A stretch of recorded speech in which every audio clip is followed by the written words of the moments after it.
At the end of the day, I think everybody wants control of their own financial future. This is a common story where people work their whole lives somewhere, the company gets sold, it merges, it shuts down, they lose a big contract, whatever it is, and all of a sudden you're like, wow, I put my heart and soul into this company, and now, I get treated like X, right? We talk a lot about getting out of that rat race, right?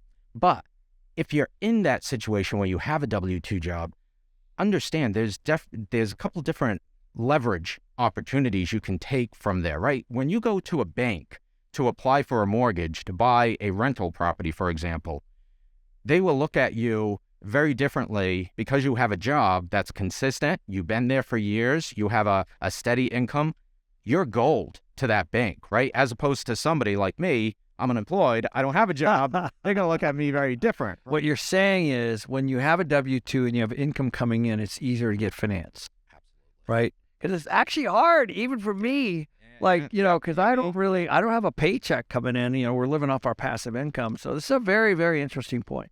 Yeah, so I realized I needed to leverage that, right? So that's one thing. If you're a viewer out there and you're trying to figure out, how do I do this? How do I invest in real estate or start my own business? How do I get that capital to start? Having a W-2 job provides you that opportunity by going to the bank and getting a loan for your business or for real estate. The other thing it allows for is if you're working for a company and you have a 401k, right? Chances are you can borrow your own money out of that 401k as seed capital to invest in real estate or to start your own business, right? So there are two very good ways that even if you have a W-2 job, you can leverage that to build yourself higher. Yeah, and a lot of times those employers will match that 401k. So you put money in, they put money in, and it can grow exponentially. And then, Tony's right.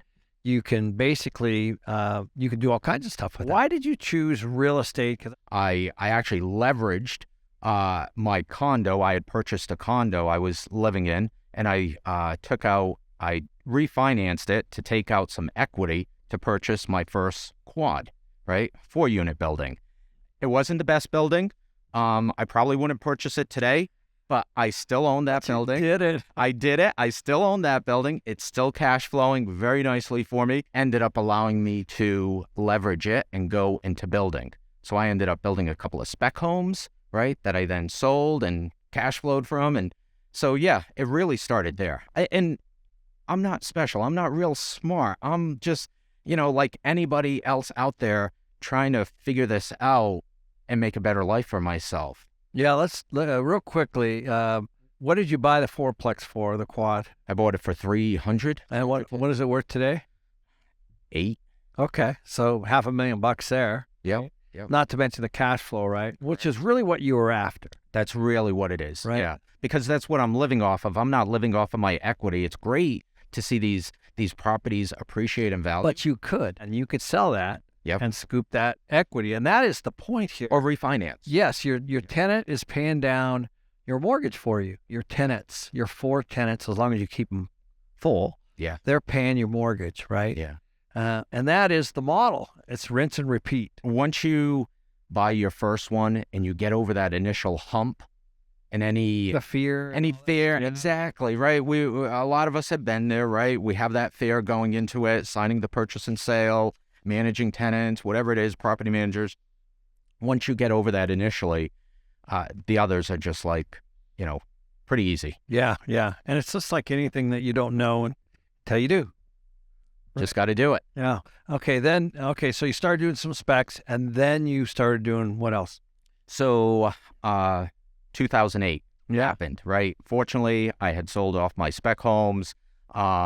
And I was looking at the market, trying to understand what was going on. And, long story short, I was very fortunate. I'd like to say I was very smart, but in hindsight, I think it was more luck than smarts. I ended up buying a ton of bank-owned foreclosed properties, right?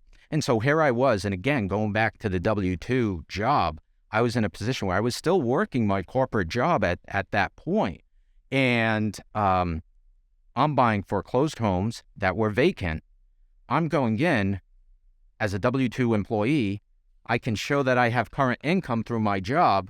they're not worried about that property, that foreclosed property, not cash flowing because I have my income to be able to support the payments on that property, right?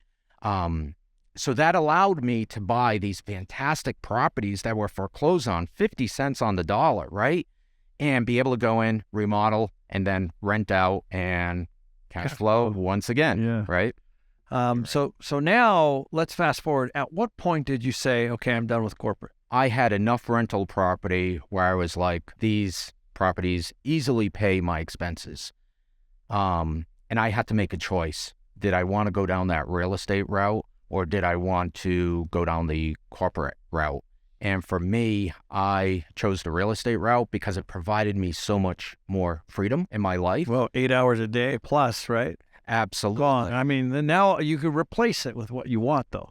Absolutely. And so when I made that decision and I left the corporate environment, which was a difficult decision to make because that was good money. I'd been working a fair amount of time and I was making good money. So it wasn't like it was done, nonchalantly, right? It was with a lot of thought, but I never regret it.